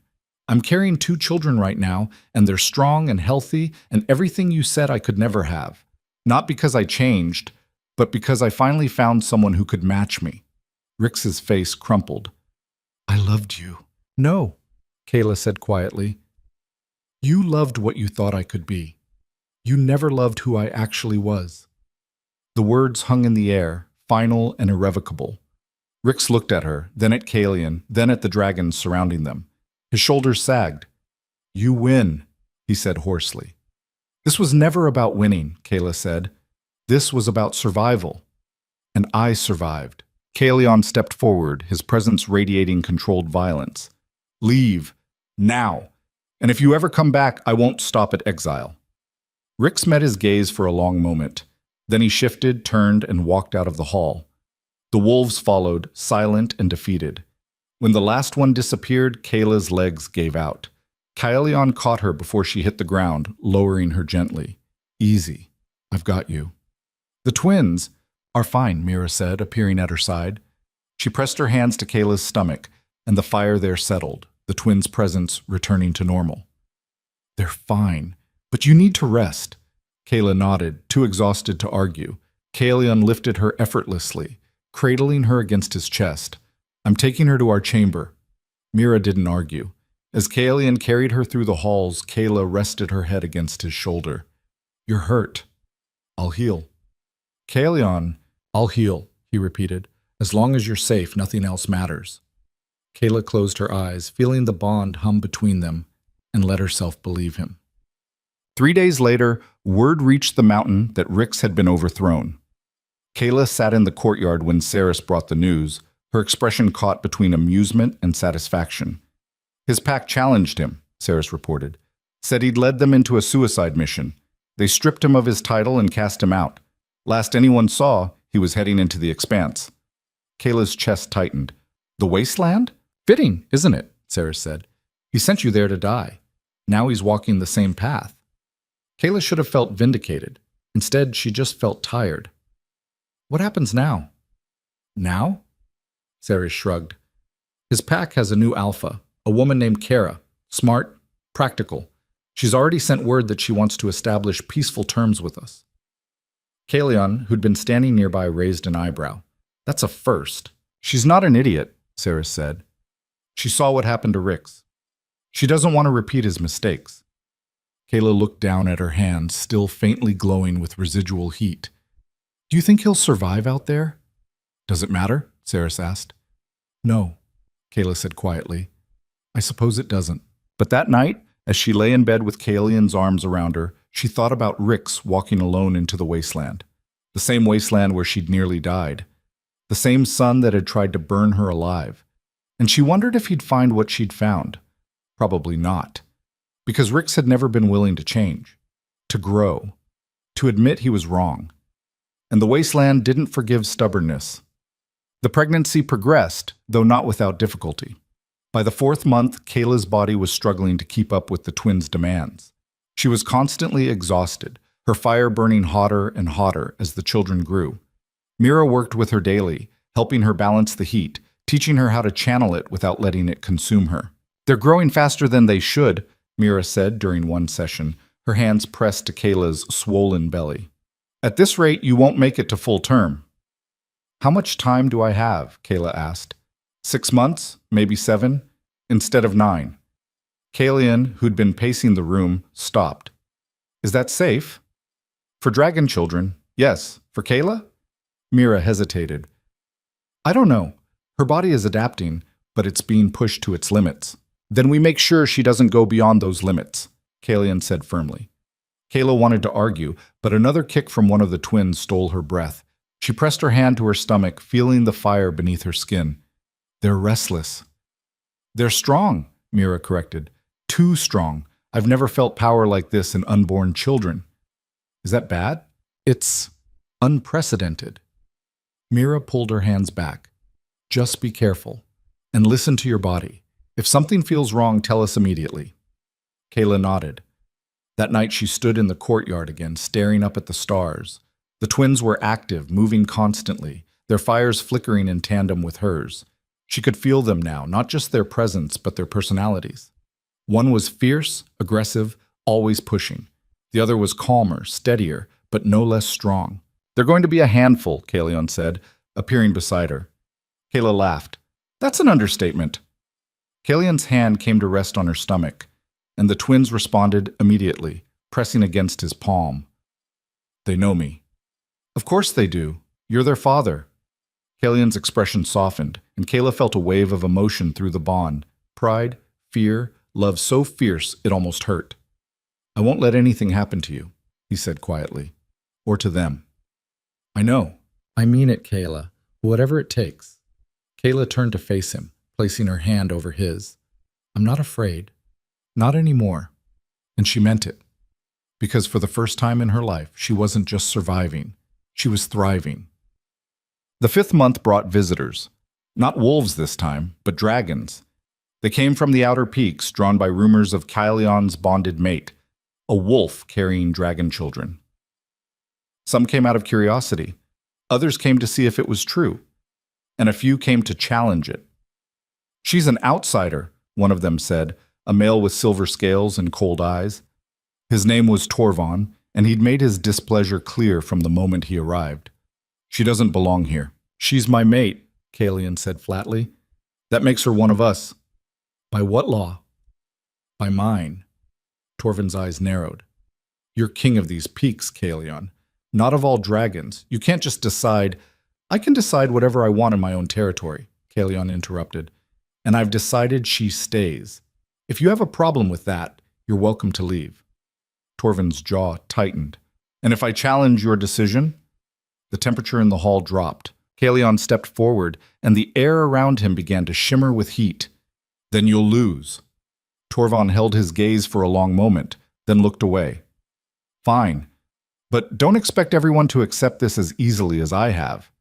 He left, and Kayla let out a breath she didn't know she'd been holding. "That went well," she said dryly. Kalion's mouth twitched. Could have been worse. But the encounter left Kayla uneasy. She could feel the tension in the mountain, the whispers that followed her wherever she went. Some dragons accepted her, others tolerated her. But a few, like Torvon, saw her as a threat, and she had no idea how to change their minds. The answer came from an unexpected source. 2 weeks after Torvon's visit, Kara, the new alpha of Rix's former pack, arrived at the mountain. She came alone, unarmed, and asked to speak with Kayla. "Why?" Kayla asked when Kalian brought her the message. "She didn't say, just that it was important." Kayla considered refusing, but curiosity won out. "All right, but you're staying with me." Obviously. They met Kara in the main hall. She was younger than Kayla expected, maybe 30, with dark hair braided down her back and sharp, intelligent eyes. She bowed respectfully when she saw Kalion, then turned to Kayla. "Thank you for seeing me," Kara said. "What do you want?" Kayla asked, not unkindly. "To apologize." Kara's gaze was steady. "For what Rix did to you. For what we all allowed to happen." Kayla blinked, caught off guard. "You weren't Alpha then?" "No, but I was part of the pack. I stood by and did nothing while he cast you out. That makes me complicit." Kara took a breath. "I'm here to make amends and to ask for your help." "My help?" "The pack is fracturing," Kara admitted. "Rix's exile left a void. Some want to follow his path, violence, conquest, dominance. Others want peace. But they're all watching to see what happens next. And they're watching you." "Why me?" "Because you survived what should have killed you. Because you bonded with a dragon king. Because you're carrying children that shouldn't be possible." Kara stepped closer. "You're proof that we don't have to be what we've always been. That we can change, adapt, grow." Kayla stared at her, her mind racing. "What are you asking?" "Stand with me," Kara said. "Show them that strength doesn't have to come from cruelty. That we can coexist with the dragons. That there's another way." Kayla looked at Leon, who was watching the exchange with an unreadable expression. "It's your choice," he said through the bond. Kayla turned back to Kara. "If I do this, it won't change overnight. There will be resistance, backlash." "I know. And I won't compromise who I am to make them comfortable." Kara smiled faintly. "I wouldn't ask you to." Kayla considered for a long moment. Then she held out her hand. "All right, let's try." Kara took it, and the deal was sealed. Boop. News of the alliance spread quickly. Within weeks, other packs began reaching out, cautiously at first, then with growing interest. Some wanted trade agreements, others wanted protection. A few even asked about the possibility of bonds between wolves and dragons. It was slow, messy, and fraught with tension, but it was progress. And for the first time, Kayla felt like she was building something instead of just surviving. The twins continued to grow, their presence a constant reminder of what was at stake. Kayla's body ached constantly now, her fire burning so hot that even Kalion had to be careful when he touched her. But she endured, because she'd survived the expanse. She'd survived rejection, exile, and a forced bond. She could survive this too. One evening, as she stood in the courtyard watching the sunset, Mira approached. "You're glowing," Mira said. Kayla looked down at her hands. She was literally, her skin radiated a faint golden light. "Is that normal? For you?" "Yes." Mira smiled. "The twins are feeding off your fire, but they're also giving it back. You're stronger now than you've ever been." "I don't feel strong," Kayla admitted. "I feel like I'm barely holding on." "That's because you're carrying the weight of two lives that are almost as powerful as you are." Mira placed a hand on her shoulder. "But you're doing it. That's what matters." Kayla nodded, her hand moving to her stomach. She felt the twins shift, restless and eager. They were ready to be born. And so, she realized, was she. The contraction started 3 weeks earlier than Mira had predicted. Kayla woke in the middle of the night, gasping, her entire body seized by a pain so intense it drove the air from her lungs. The fire inside her surged, wild and uncontrolled, and she felt the twins thrashing, their presence suddenly overwhelming. "Kalion," she managed, her voice barely a whisper. He was awake instantly, the bond flaring with alarm. "What is it?" "They're coming." Kalion was out of bed before she could finish the sentence, already moving toward the door. "Mira! Get Mira now!" Saris appeared first, her eyes wide. "What's happening?" "The babies," Kalion said tersely. "Get Mira. Get everyone who knows anything about childbirth. Move." Saris vanished. Kayla tried to sit up, but another contraction hit, worse than the first. She cried out, her hands clutching at the sheets. The fire inside her was out of control, burning hotter than it ever had. She could feel the twins fighting, their power colliding with hers, feeding off each other in a feedback loop that was tearing her apart from the inside. "Breathe," Kalion said, kneeling beside her. His hands found hers, and she gripped them hard enough to bruise.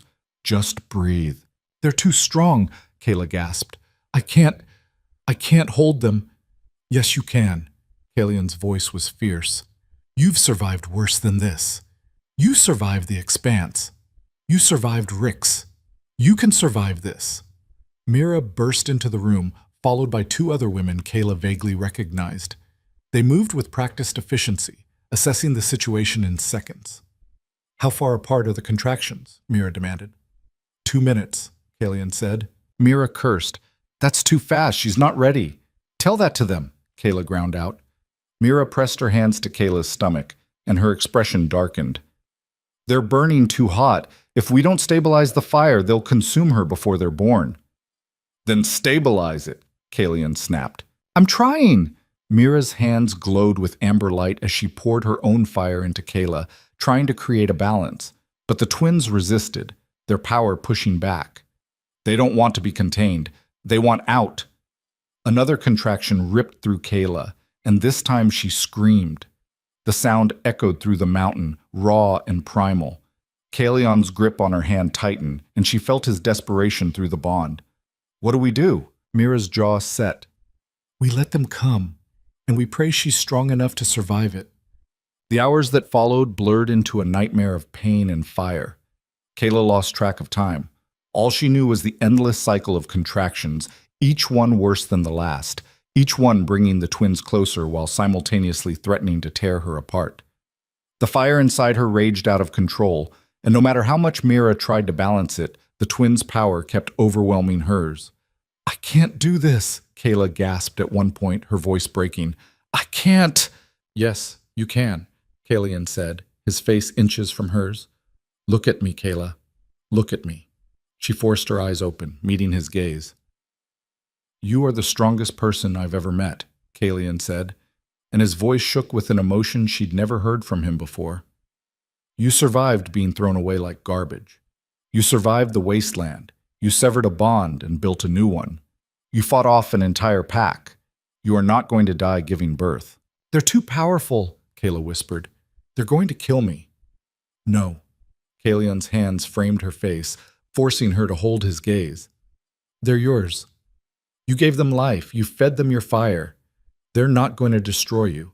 They're going to make you stronger.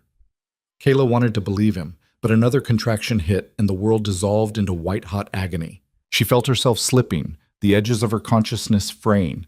The fire was everywhere now, inside and outside, consuming everything. She could barely tell where she ended and the twins began. And then, somewhere in the chaos, she heard a voice. Not Kalian's, not Myra's. Something smaller, younger, Mother. Kayla's eyes flew open. The twins. She could hear them, not with her ears, but through the fire, through the bond that connected them. They were calling to her, reaching for her, trying to find their way. We need you, the voice said. Don't leave us. Something shifted inside Kayla. The fire that had been tearing her apart suddenly had direction, purpose. Instead of fighting it, she reached for it, pulling it into herself and channeling it outward, toward the twins, toward birth. That's it, Mira said, her voice sharp with relief. She's doing it. She's controlling it. Kayla barely heard her. All her focus was on the twins, on guiding them, on using the fire to help instead of hinder. It was excruciating, but it was also right. Like the fire had finally found what it was meant for. Push, Mira commanded. Now, Kayla, push. Kayla pushed, and the first twin was born in a blaze of light. The baby's cry was unlike anything Kayla had ever heard, high and fierce, with an edge of heat that made the air shimmer. It's a girl, Mira said, her voice filled with awe. She held the infant carefully, wrapping her in a thick blanket. Even from across the room, Kayla could see the faint glow beneath the baby's skin, the ember-like gleam in her eyes. Let me see her, Kayla gasped. Mira brought the baby over, placing her carefully in Kayla's arms. The moment Kayla touched her daughter, the fire between them harmonized, settling into a steady pulse. The baby stared up at her with eyes that were already turning gold, and Kayla felt tears streak down her face. She's perfect, Kayla whispered. She's powerful, Mira corrected, but there was a smile in her voice. I've never felt fire like this in a newborn. Kalian knelt beside the bed, his hand hovering over the baby as if he was afraid to touch her. Can I? She's your daughter, Kayla said softly. Of course you can. Kalion carefully took the baby, cradling her against his chest. The infant made a small sound, her tiny hand curling around his finger. Kalion's expression cracked, and for a moment Kayla saw him completely unguarded, vulnerable and awed and terrified all at once. "Hello," he said quietly. "I'm your father." The baby gurgled, and a small puff of smoke escaped her mouth. Kalion laughed, a raw, disbelieving sound. But Kayla didn't have time to enjoy the moment. Another contraction seized her, and she gasped. "The second one," Mira said, immediately back at her side. "Ready?" Kayla nodded, gritting her teeth. The second birth was faster, but no less intense. This twin fought harder, resisting even as Kayla tried to guide them. The fire flared dangerously high, and for a moment Kayla thought she might lose consciousness. But then she felt Kalion's hand on her shoulder, his presence anchoring her through the bond. "You've got this," he said. Kayla pushed one more time, and the second twin was born. This one's cry was deeper, angrier, and the temperature in the room spiked so sharply that one of the assistants yelped. "It's a boy," Mira announced, wrapping him quickly. "And he is not happy about being born." She brought him to Kayla, who took him with shaking hands. He was larger than his sister, his features already more defined, and when he opened his eyes, they blazed pure molten gold. "He's got your temper," Kayla said, looking at Kalion. Kalion moved closer, still holding their daughter. "And your stubbornness." The boy's cries quieted the moment Kayla held him against her chest, his fire settling in response to hers. She looked down at both of her children, her daughter calm and watchful, her son fierce and protective, and felt something inside her shift. She'd spent 3 years believing she was broken, and now she was holding proof that she never had been. "They're beautiful," Mira said softly. Kayla looked up at her, tears streaming down her face. "Thank you for everything." Mira's eyes glistened. "You did this. Not me. You fought for them." "We both did," Kayla said, glancing at Kalion. He sat beside her on the bed, their daughter still cradled in his arms, and pressed a kiss to Kayla's temple. "You were incredible." Kayla leaned into him, exhausted but whole. "We have to name them." Kalion looked down at their daughter. "Empress," he said after a moment, "for the first ember of a new fire." Kayla smiled. "And him?" She looked at their son. "Kale," Kalion said. "After his mother." Kayla's breath caught. "You don't have to." "I want to." Kalion's voice was firm. "He's named for the woman who refused to break, who survived what should have killed her, who changed everything." Kayla closed her eyes, overwhelmed. They sat there together, a family now, forged in fire and pain and love, and for the first time in her life, Kayla felt complete. The news of the twins' birth spread through the mountain like wildfire.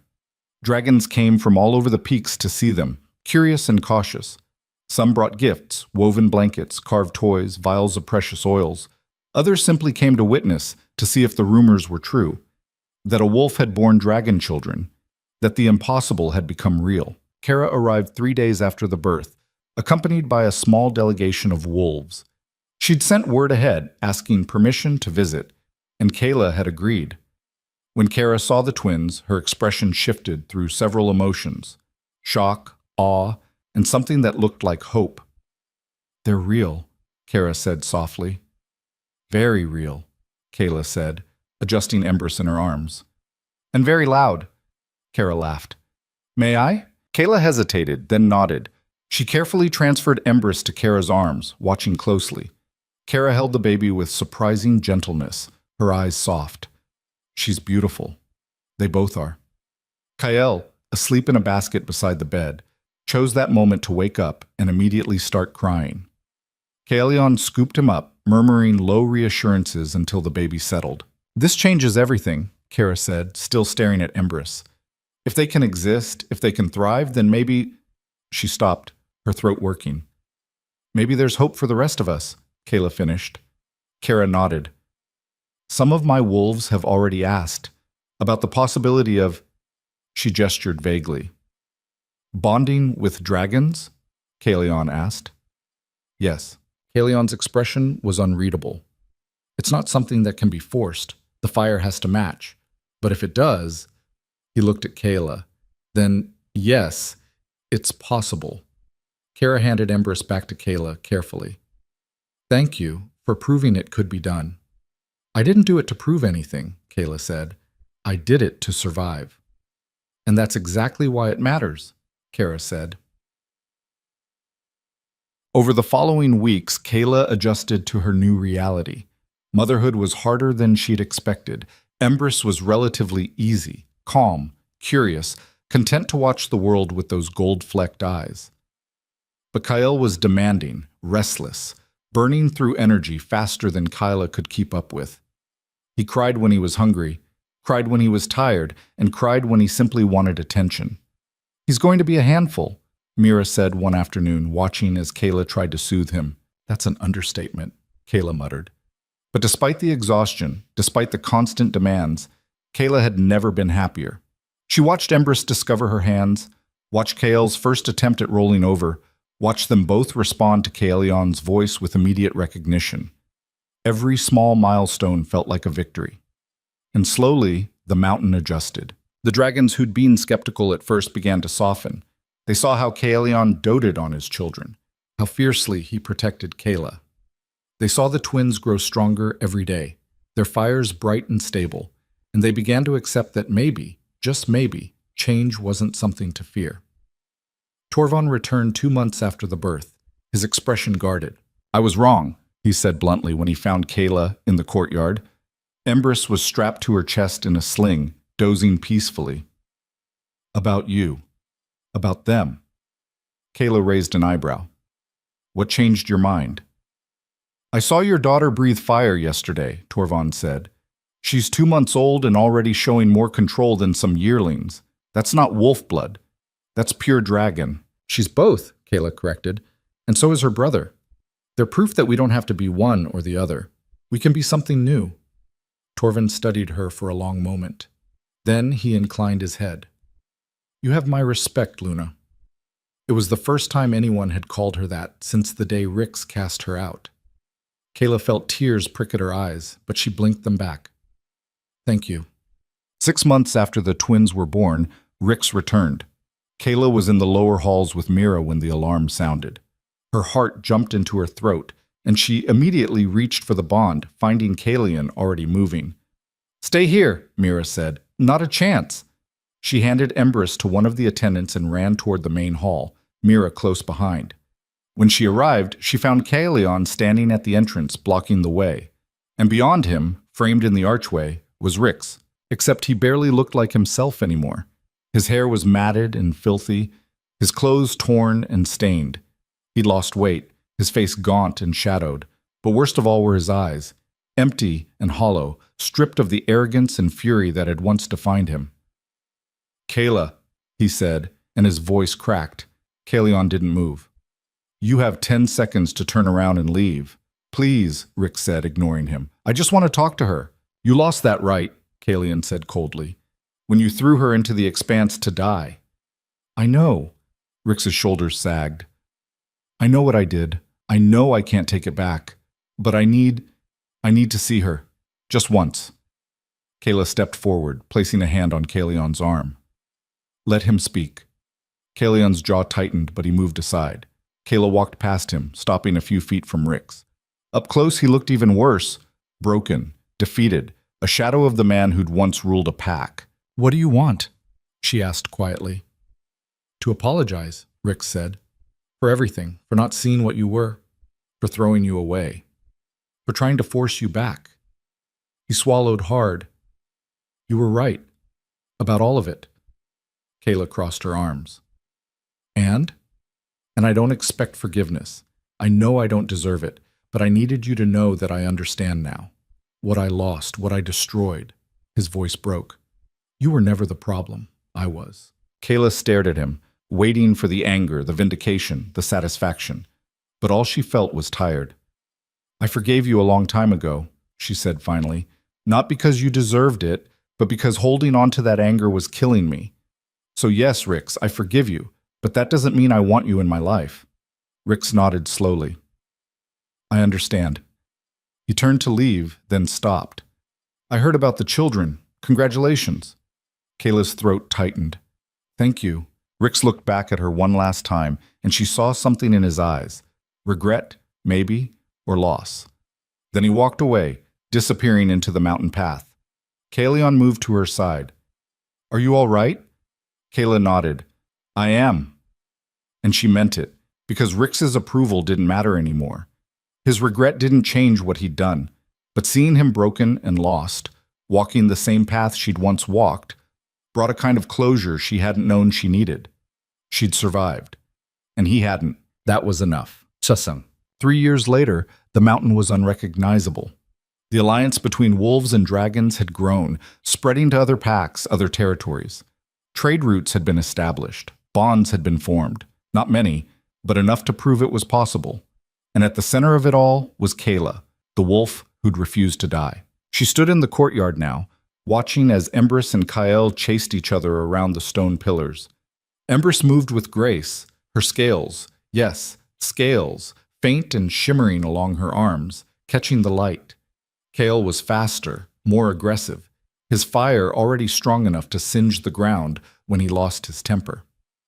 They're getting faster, Kalion said, appearing beside her. And louder, Kayla said with a laugh. Kalion wrapped an arm around her waist, pulling her close. Any regrets? Kayla looked up at him, then back at their children.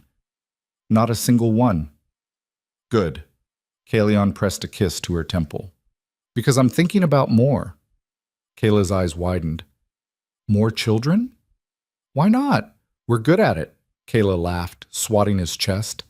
Ask me again in 5 years. Kalion grinned, and the bond between them hummed with warmth and love, and a future that stretched out bright and endless. Embrys shrieked with laughter as Kael caught her, both of them tumbling to the ground in a tangle of limbs and wings. They were chaos and fire, and everything Kayla had never thought she'd have. And watching them, she realized something. She wasn't broken. She never had been. She'd just been waiting for a world strong enough to deserve her. And now, finally, she'd built it. Years later, when people told stories about the Luna who survived the expanse, they always ended the same way.